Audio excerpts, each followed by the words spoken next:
2002 నుంచి ఇంతవరకు కూడా వారిని ఎంతో మీరు కాపాడుతూ వచ్చారు. అనేక బాధల్లో నుంచి, అనేక శ్రమల్లో నుంచి, ఇరుకుల్లో నుంచి ప్రభు వారు నడిపిస్తూ వచ్చారు. మొట్టమొదటిగా వారి పాప రుణాన్ని మీరు తీర్చిన దేవుడు.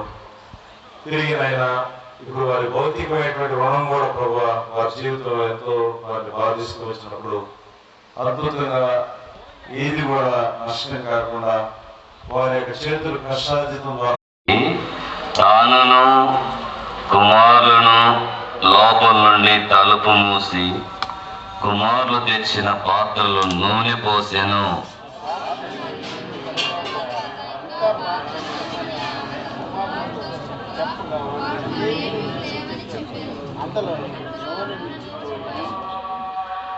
ఆమె దైవజనుడైన అతని యొద్దకు వచ్చి సంగతి తెలియజెప్పగా అతడు, నీవు పోయి ఆ నూనెను అమ్మి నీ అప్పు తీర్చి మిగిలిన దానితో నీవును నీ పిల్లలను బ్రతుకుడని ఆమెతో చెప్పెను.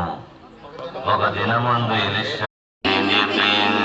ప్రభువా నీ దాసుడాలకించు, నీ వాక్యమును నేర్పించు, దాని యందు నడుచునట్లు నీతో, నీ వాక్యమును నేర్పించు, దాని యందు నడుచునట్లు నీతో, నీ స్వరము వినిపించు ప్రభువా నీ దాసుడాలకించు.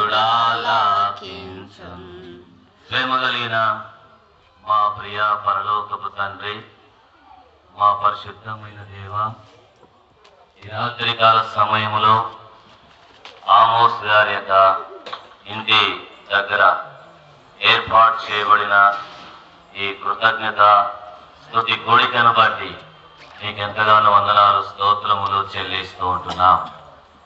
ప్రభా, ఈ దినము కొరకు వారి ప్రేమ, వారి ప్రయాస, వారి సమర్పణ, వారి ప్రార్థనలకై మీకెంతో వందనాలు, స్తోత్రములు చెల్లిస్తూ ఉంటున్నాం. అయోగ్య దాసునైన నాకు కూడా ఈ అవకాశం ఇచ్చినందుకై నీకెంతో వందనాలు, స్తోత్రములు చెల్లిస్తూ ఉంటున్నాం. ప్రభా, ఇంతవరకు పాడుతూ వచ్చిన పాటలను బట్టి నీకెంతో వందనాలు, స్తోత్రములు చెల్లిస్తుంటున్నాం. ఇంకనూ ప్రభా, ఎవరైనా మీ ఏర్పాట్లో మీ చిత్తంలో ఉన్నట్లయితే ఇంకా